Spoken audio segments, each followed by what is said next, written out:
अच्छा जी, second group के लिए आपने डिस्क्राइब करना है what is cleavage Yes, ma'am. As well as the types of eggs.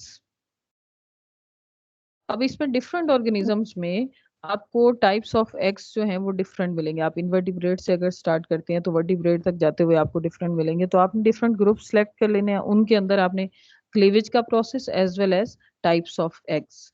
जो क्लीवेज का प्रोसेस है ये बेसिक डिवीजन है, उसके बाद फिर आगे डेवलपमेंट का प्रोसेस स्टार्ट हो जाता है और ग्रोथ का प्रोसेस स्टार्ट होता है। तो उससे पहले वाली जो डिवीजन है वो क्लीवेज के प्रोसेस में आती हैं। सो इस पे फोकस कीजिएगा और इसके अकॉर्डिंग अपनी असाइनमेंट जो है वो आपने कंप्लीट करनी है।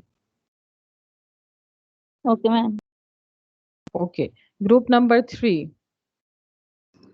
Yes, ma'am. Group number जी, 3. अच्छा जी, ये जो क्लीवेज का प्रोसेस इन्होंने स्टार्ट किया था उसके साथ उसके नेक्स्ट हमारे पास होता है germination layers, germs layer, Okay, जिनको ma'am. हम बोलते हैं जर्म लेयर्स। और what are the derivatives from these layers, mean which type of organism will derive from each layer. तो बेसिकली जर्म्स लेयर्स क्या हैं और उनके फर्दर क्या डेरिवेशंस हैं। दिस इज वेरी इंटरेस्टिंग और कॉम्प्रिहेंसिव कोर्स है, इसको आपने डिस्क्राइब करना अपनी असाइनमेंट में और अपनी प्रेजेंटेशन में भी इसी को। प्रेजेंटेशन में आप मैक्सिमम कोशिश करें कि डायग्रामेटिक एक्सप्लेनेशन आपकी हो ताकि अंडरस्टैंड करने में आसानी हो। Group number 4। Okay, ma'am. Yes, ma'am. जी, इकाइनोडर्म, इकाइनोडर्मेटा सुना है? Yes, ma'am. इकाइनोडर्म्स में आपने स्टडी करना है उनकी एम्ब्रियोलॉजी को। अब Okay, चाहे ma'am. आप उसका एक रिप्रेजेंटेटिव लें, ज्यादा लें, जहां आपको लगे कि इसके थ्रू आपकी प्रेजेंटेशन कंप्लीट हो जाती है वहां आप उसको स्टॉप कर सकते हैं। ठीक है, तो उतना ही रेलिवेंट आप वर्क जो है वो लेंगे। Okay, ma'am. Echinoderm embryology. Yes, ma'am. Thank you. Okay then, group number 5। Yes, ma'am. जी, अब कोऑर्डिनेट्स में हमारे डिफरेंट ग्रुप्स हैं जिनमें डेवलपमेंट का प्रोसेस है। तो उसमें बेसिकली आप डिफाइन करेंगे कि व्हाट इज एम्ब्रियोनिक डेवलपमेंट या डिस्क्रिप्टिव, आप उसको क्या कहें, developmental embryology. What is developmental embryology, पहले तो आप इसको डिफाइन करेंगे, उसके साथ आप Okay, ma'am. डिस्कस करेंगे इसको एम्फीबियंस में। comprehensively describe the amphibians embryology। जी, ग्रुप नंबर 6। Yes, ma'am. ओके, अच्छा, जब आप ये डेवलपमेंट को लेकर डिस्कस करेंगे तो उसमें इनवर्टिब्रेट्स में, वर्टिब्रेट्स में कुछ चीजें होंगी जो कंपेरेबल हैं। एंड सिमिलरली डेवलपमेंटल प्रोसेस जो है वो टेरेस्ट्रियल एनवायरनमेंट में और इक्वेटिक में वेरी करेगा। ठीक है, तो आपने कंपैरिजन जो है वो डिस्क्राइब करना है between the development of terrestrial and aquatic. और इक्वेटिक के अंदर आपने, टेरेस्ट्रियल और इक्वेटिक के अंदर जो डेवलपमेंट है उसको आपने कंपेयर करना है।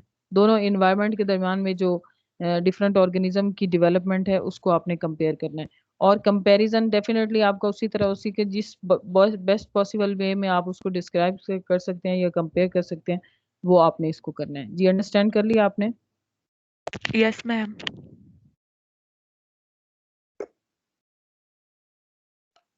अच्छा जी, अब हमारे पास है 7th ग्रुप। जी मैम। जी, रेप्टिलियन एम्ब्रियोलॉजी। Okay ma'am. हाँ, ब्रीफली आप डिस्क्राइब करेंगे डेवलपमेंटल एम्ब्रियोलॉजी को और फिर उसके बाद रेप्टिलियन एम्ब्रियोलॉजी को आप डिस्क्राइब करेंगे। ओके मैम जी। ओके,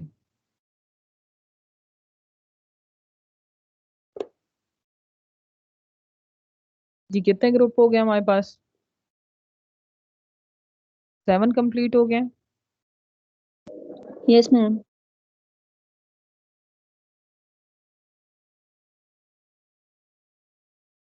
अच्छा जी, group number 8। Yes, ma'am. Present. हाँ जी। आफ्टर फर्टिलाइजेशन या ऑफस्प्रिंग की प्रोडक्शन के बाद एक प्रोसेस है, या ड्यूरिंग दैट डेवलपमेंट एक प्रोसेस है, milk production and lactation. Milk production and lactation. अब ये आपका स्टार्ट होगा कि कहाँ से ये प्रोसेस स्टार्ट हो जाता है, किन की ये स्पेसिफिक करेक्टर है, और फिर उसके अंदर से कौन से हार्मोन इसको सपोर्ट करते हैं, और प्रोसेस क्या होता है। इस सारी चीज को आपने कॉम्प्रिहेंसिवली ब्रीफ Okay, करना है। ma'am. जी ग्रुप नंबर 9। Yes, ma'am. Yes, ma'am. Zainab present. Group 9. ओके। Hormonal regulation in gestation. Okay, ma'am. In gestation ये आपका टॉपिक है, इसको फिर आपने कॉम्प्रिहेंसिव वे में जिस तरह से पॉसिबल है बेस्ट वे में एक्सप्लेन करना है। Group number 10।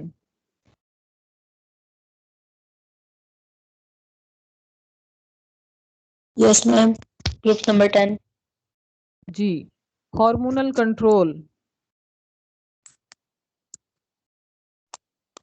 जी मैम रिपीट करिएगा। हाँ जी, इसमें आप लिखेंगे hormonal control and transportation.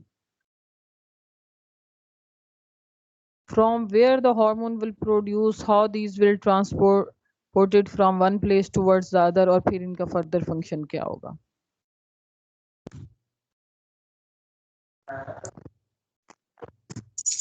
Ma'am आपकी आवाज बहुत कट रही है, समझ नहीं आई। अच्छा, बाकी सबको भी नहीं समझ आ रही कि आपको ही नहीं समझ आ रही? बेटा आप जो डिस्कस करने जा रहे हैं उसमें है रिप्रोडक्शन एंड डेवलपमेंट।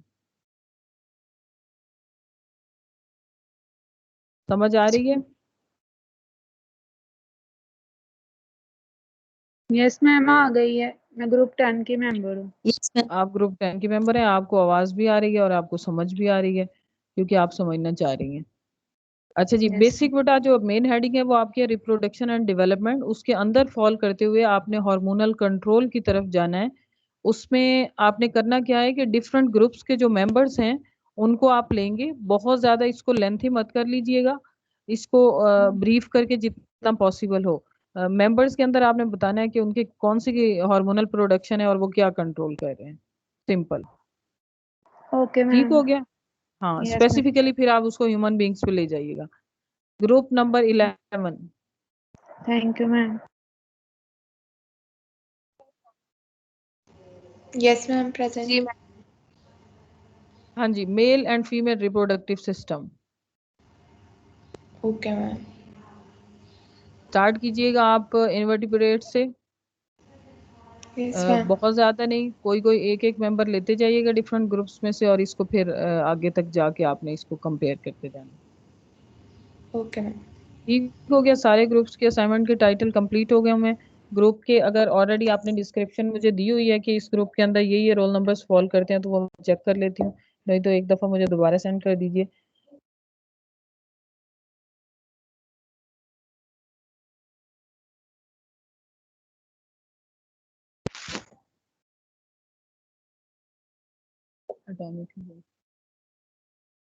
ठीक हो गया? अच्छा जी, ये ग्रुप की होपफुली आप लोगों ने अपने भी नोट कर लिए होंगे, और इसके रेलिवेंट अगर कोई क्वेश्चन है तो आप पूछ सकते हैं। असाइनमेंट की प्रिपरेशन में अगर कोई गाइडलाइन है तो वो भी आप पूछ सकते हैं, अगर ऑलरेडी आपको कोई प्रॉब्लम होती है, क्योंकि स्टार्टिंग सेमेस्टर्स में आपको ये बहुत ज़्यादा काम नहीं दिया गया, तो उसके रेलिवेंट अगर आपने कुछ किया है।